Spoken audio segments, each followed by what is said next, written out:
Hi, I'm TJ. Hi. Hey, is this Chip? Hi, big guy. You look skittish. You good, buddy?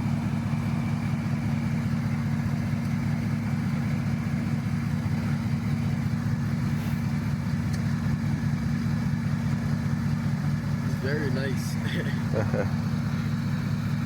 Boy.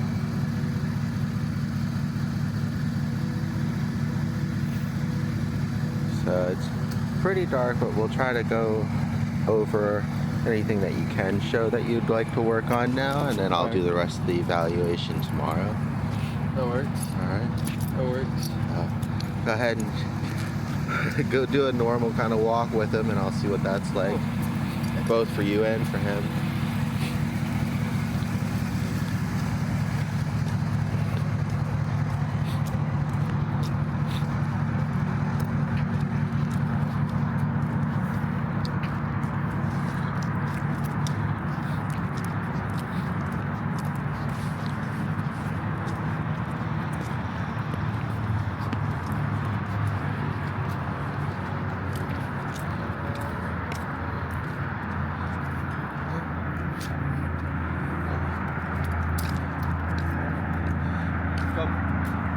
Alright, so now while he's distracted, go ahead and release pressure on the leash and try calling his name once, and I want to see how he responds. Okay, one more time. Chip. Okay, alright, cool. Yeah, he doesn't come. Gotcha.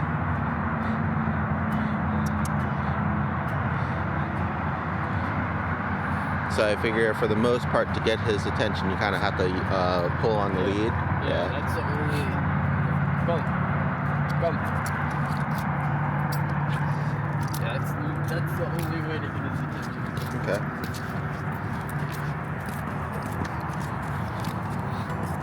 And would you say, like, if he pulled the leash out of your hand, would you be able to recall him back to you, or would he check in, or do you think he would just be like a flight risk?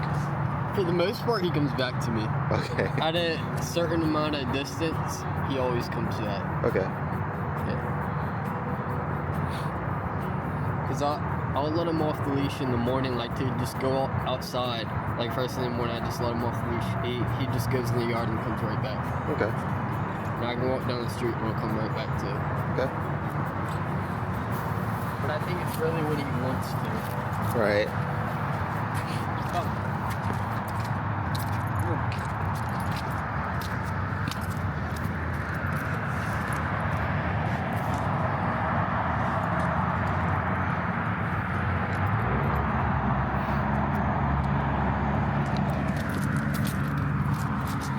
Yeah. It's pretty normal for pups to kind of just follow their nose. Yeah. And what ends up happening is, because he's not like focused on us at all, he's just going to whatever is interesting to him. Yeah. And because He's on himself. because he's so big and strong, it ends up always having to be a struggle. Like if anybody else besides you had to walk him, you know, it could be very physically tiring. Yeah. So try to get him to focus up a little bit more and like have us walking together, you know. Right here, like even though we have a lot of pressure on the leash, he's still not even paying attention to you. He doesn't care. Yeah. Right. Okay. Come on. Would you say that he gets socialized a lot because he seemed a little bit timid at first, or is just that how he always That's just approaches? How he always is. Okay. He's because we walk in the neighborhood a lot, so he sees a lot of people, and then like all the people that I've worked with in the past year and a half, he's met them all ever since I got him. He's seen, he's always social. Okay.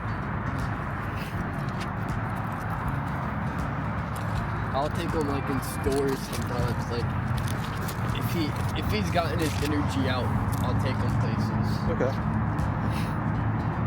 And how does he do when he sees other pups out in like the pet store and stuff? The first couple he'll bark, and then he'll eventually stop after like the second, third dog. Okay. Like if we go on walks, the first couple dogs he'll bark at, and then once he starts getting tired, hey, come. He like, yeah, that's when he stops. But it's all because he's tired. Okay. Come. All right. Was there anything that you wanted to show me about him that you wanted worked on? I know that your dad texted me the list and stuff. I want him. I want him to be able to. First, just walk with me and not just go everywhere. Right.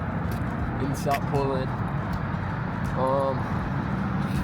Luckily, a lot of that is like focus work. Yeah. And so, if we get him to kind of pay more attention to you, then everything else is going to be a lot easier, right? Like, it's hard to give him a command if he's not even able to listen to you. Yeah. But once he starts listening to you and looking to you for like guidance and stuff, then everything else is like actually teaching him what to do when he hears a command. Yeah. So the first part is always getting that like focus and that attention, trying to figure out what motivates him to like engage with us, and then from there seeing how he does like with the rest of his abilities, like sit, stay, come, all those things.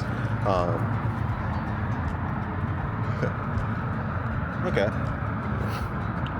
You're good. You're good. It's just cars. You're good.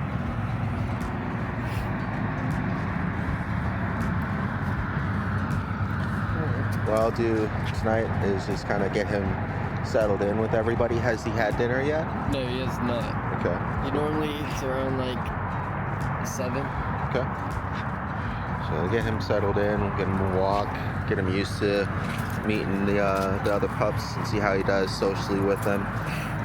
I'll be perfect. He'll like it for sure. Yeah.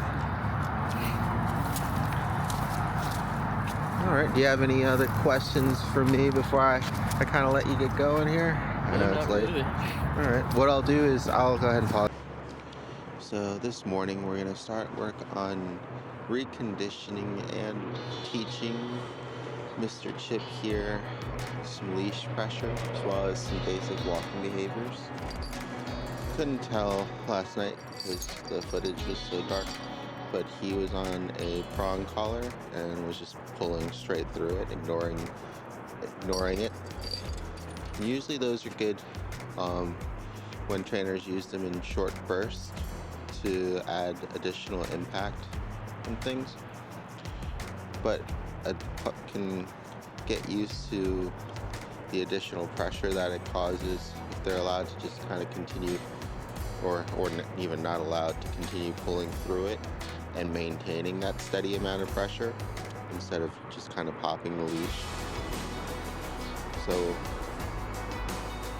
instead of using his Hong and cheese, just because it's a little bit too cumbersome to have with me right now, I might add it in for some other lessons. Tried out the treats that I did have available and found one that he likes, so we'll be using that for this exercise.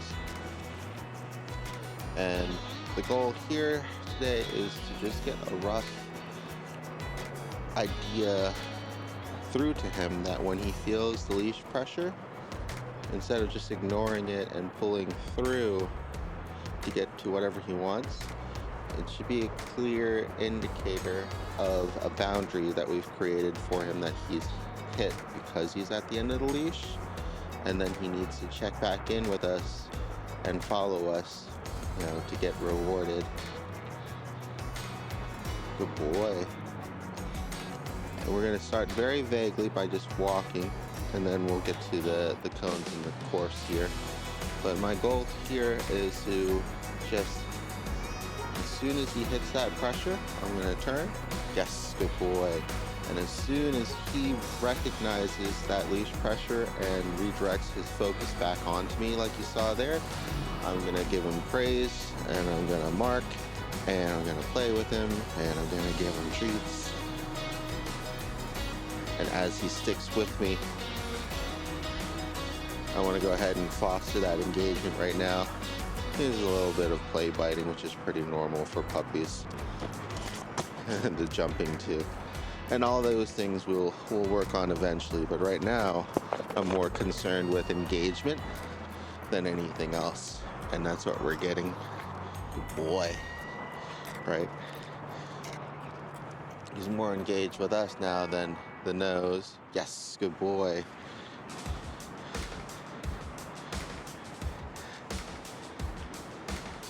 Right?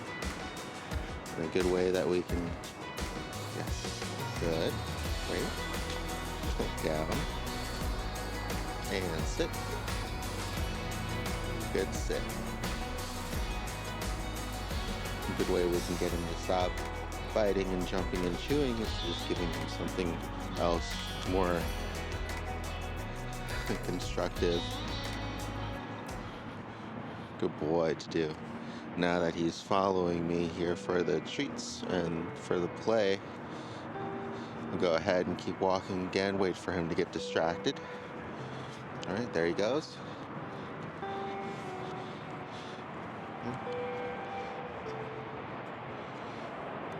Now I'm just gonna stop. I'm not gonna pull him back into me.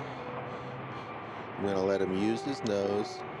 And then when he wants to go any further than that, right here, see how he's kind of pulling through the pressure to get to whatever it is in that grass?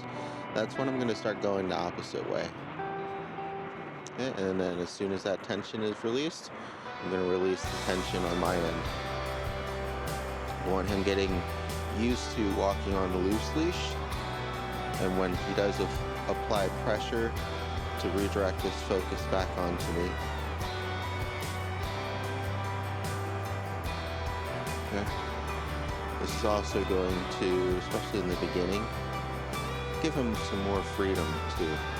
A lot of times with interactions like this, he pulls because he wants to get something or to get to something, and then we end up having to pull to get to a different direction. Whereas here, I'm not going to pull, I'm going to stop. Good boy, come this way. Yes, and then I'm just going to encourage him to come back to me for a reward. Good boy. He's looking at the treat. I redirect him back to my eyes for focus, and now I'm going to give him some guidance. This way. Good boy. He's going to overshoot. I'm going to stop. Yes, this way. Come on. Good boy. Right? So I'm forcing him to pay attention and to stop pulling, but instead of forcing him to follow me in a certain direction by pulling him that way, I'm making it his decision, and he recognizes what he needs to do. Good boy. For the play or the treat or the reward or whatnot. If I'm the most fun, engaging thing around, then I don't have to contest with the grass and the smells as much, right?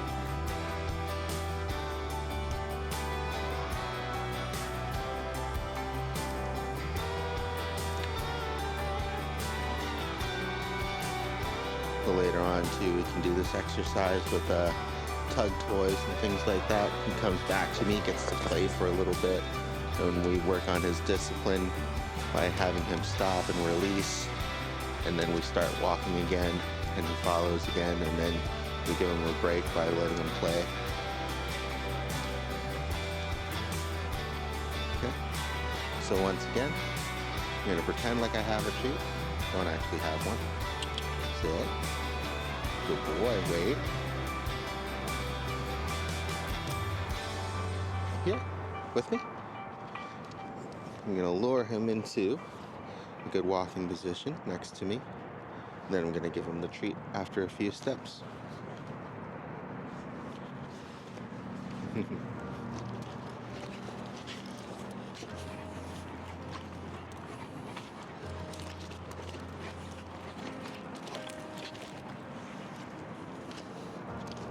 Gentle. Yes, good boy.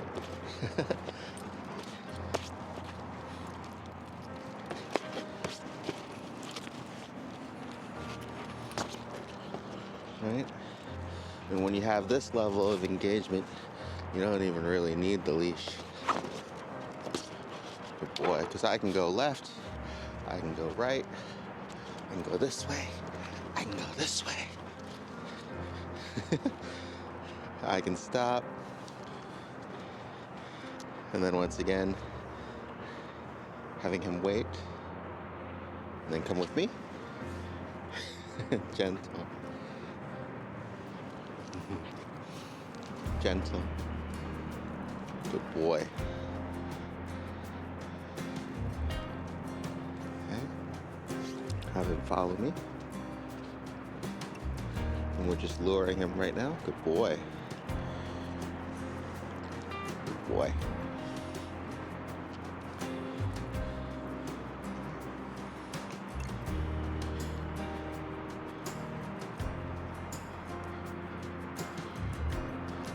Good boy.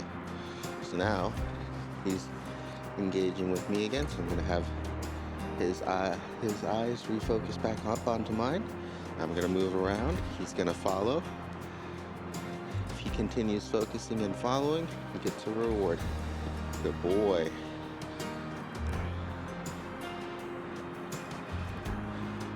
Good job, big guy.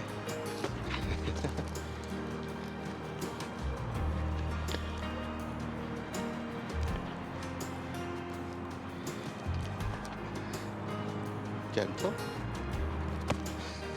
Gentle. Gentle. Good boy.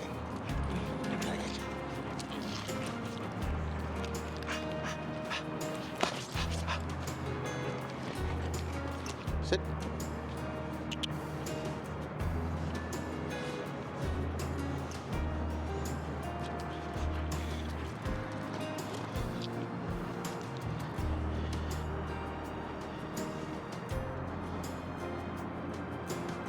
Good boy.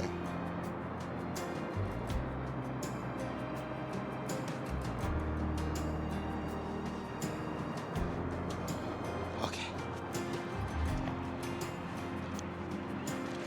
Start getting him used to learning to play, learning to be gentle, learning to release.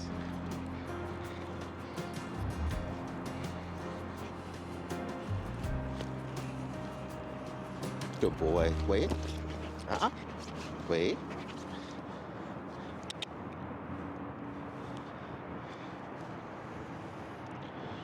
Wait.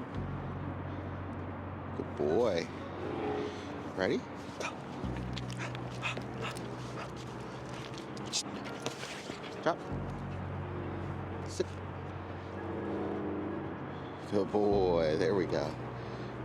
And again.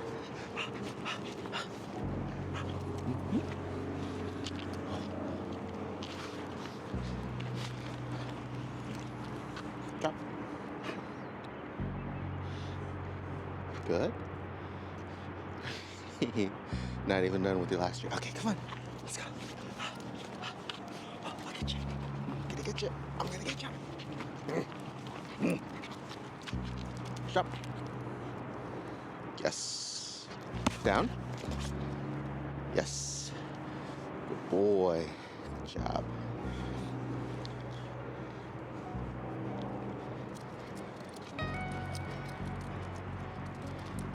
Oh, careful.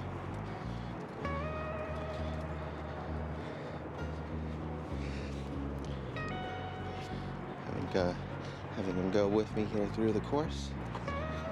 Yeah.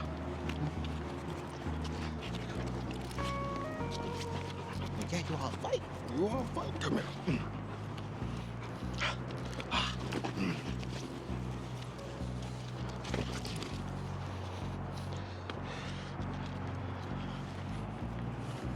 Sit. Sit.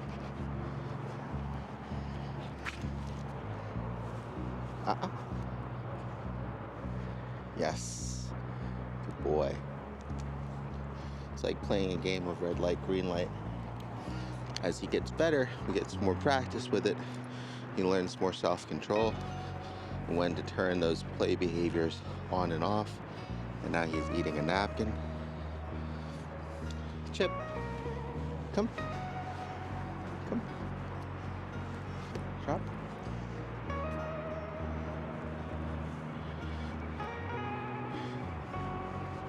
Good boy. All right. So, I'm gonna put the treat away.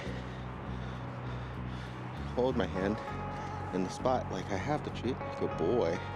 Have him follow me for a bit. Good boy. Then reward him with the treat. Good boy. And I'm not pulling him along. I'm showing him which way I'm going, giving him a target to hit, and he's hitting it, and he's following me, and he's walking with me. I'm not using any leash pressure, just focus. Good boy. All right.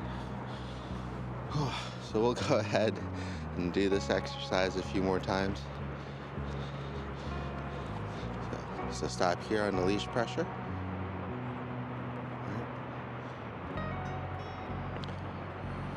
He's going to try to pull through it.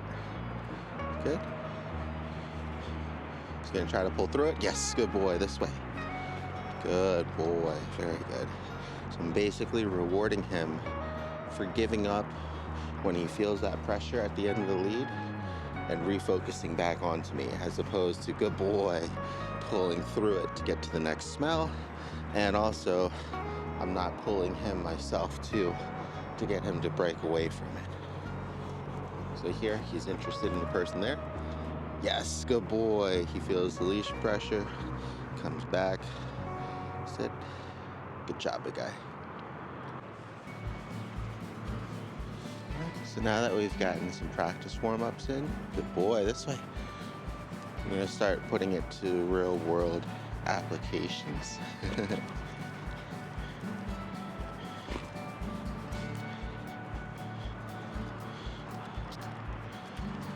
Since I don't have a tug toy, and it'd probably be best not to have this leash all tore up, I'm gonna go ahead and use a chain leash for now, and that'll help to discourage his pulling on its own, or his tugging on it on his own.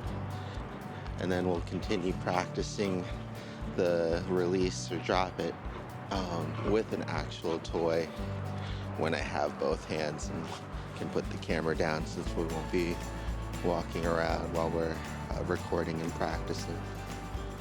So it's almost always easier to avoid a problem than to fix it and work through to a solution. Good boy.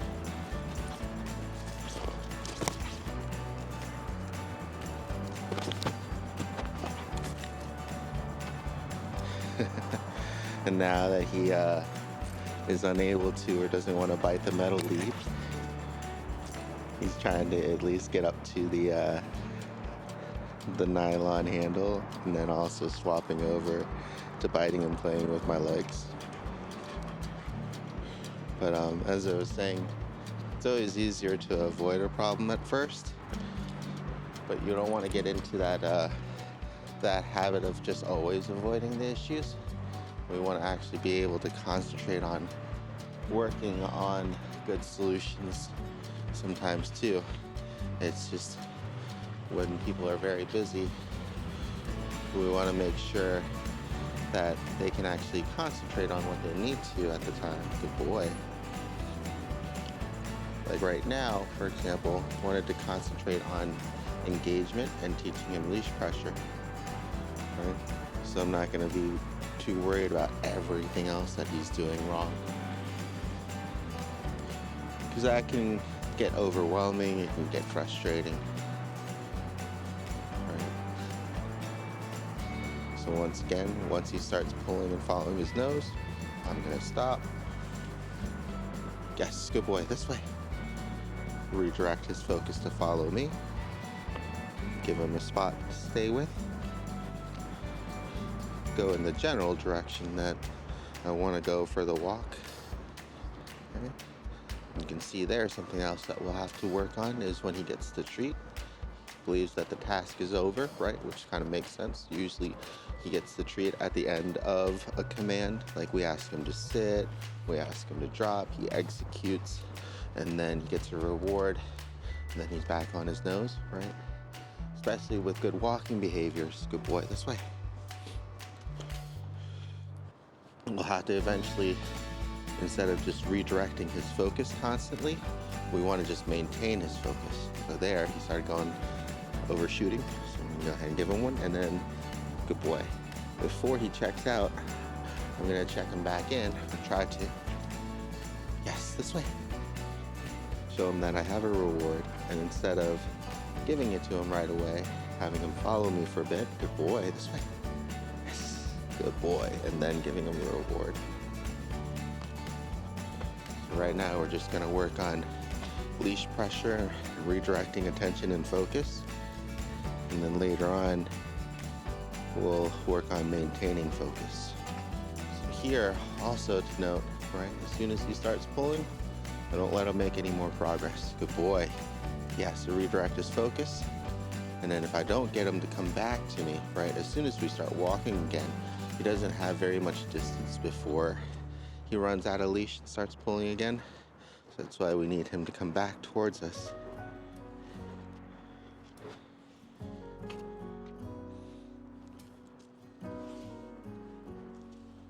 Okay, so now he's starting to pull to follow his nose. I'm gonna hold, there you go. Once again, he starts pulling to follow his nose. I'm gonna hold, letting him know that he's hit that boundary of the leash.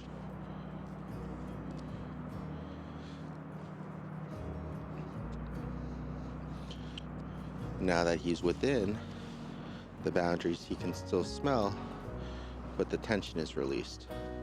And that's what I want. I want him to know that if the leash is loose, he's allowed to just kind of freely smell and explore like right now. But if the leash gets tight, he's got to refocus.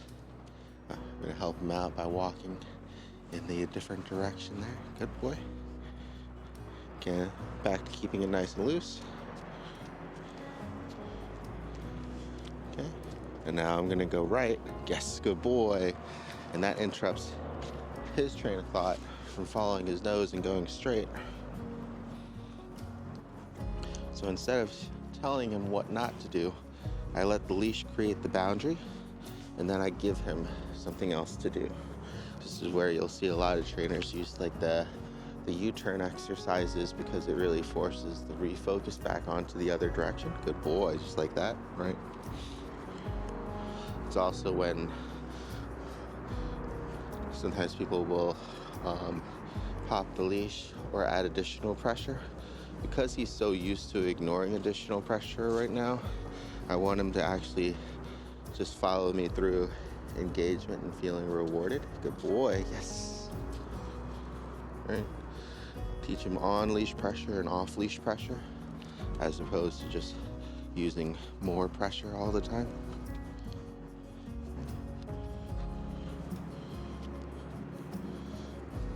And especially during our first rounds of practice or so, I'm not going to be too concerned about where we're actually going, how far we go, and things like that. I want to be concerned more that the walk is nice and loose, right? And if it's tight, changing direction. Good boy, until he refocuses back onto me. Good boy. And then back to nice and loose. He follows his nose too much, right?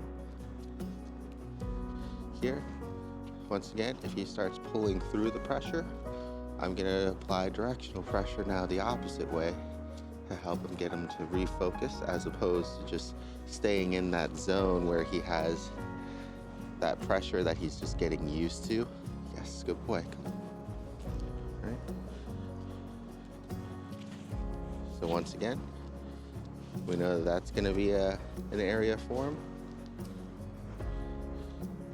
Yes, good boy. With me? Here? Yes, come. Good boy, there you go. Oops, accidentally hit the camera. Good. And then checks back out.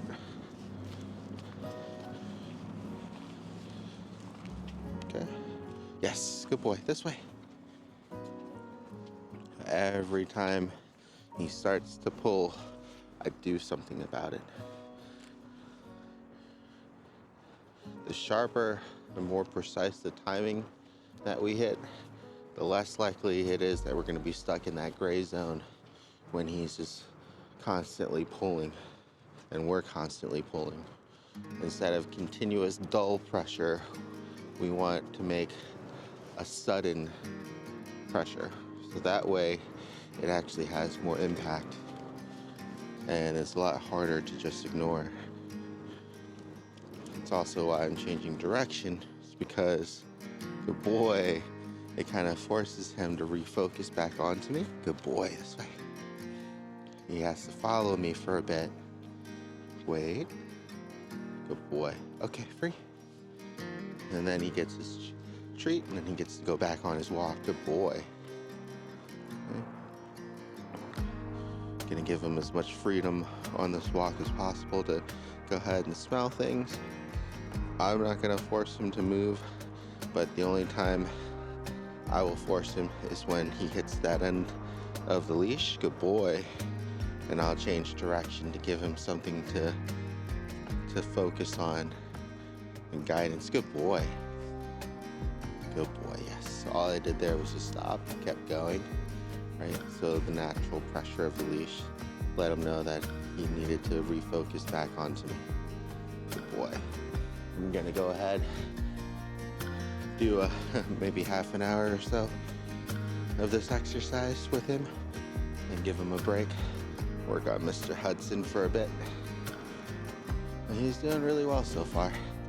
Hardest part about an exercise like this, hey, how you doing, is consistency, right? Every single time he starts applying pressure, I apply counter pressure or I just hold. Good boy. So that way he can't just ignore the pressure anymore. If he ignores the pressure and starts pulling through it, I start going the opposite way. I don't allow him to make any more progress towards whatever he's interested in. And then over time, he'll learn to get to what he wants, and to be able to smell things freely, he has to pay attention to me. So the walk is going to be a lot more mutual of an engagement. Yes, good boy. Then it's just all him or all me. What? What? He's the neighbor.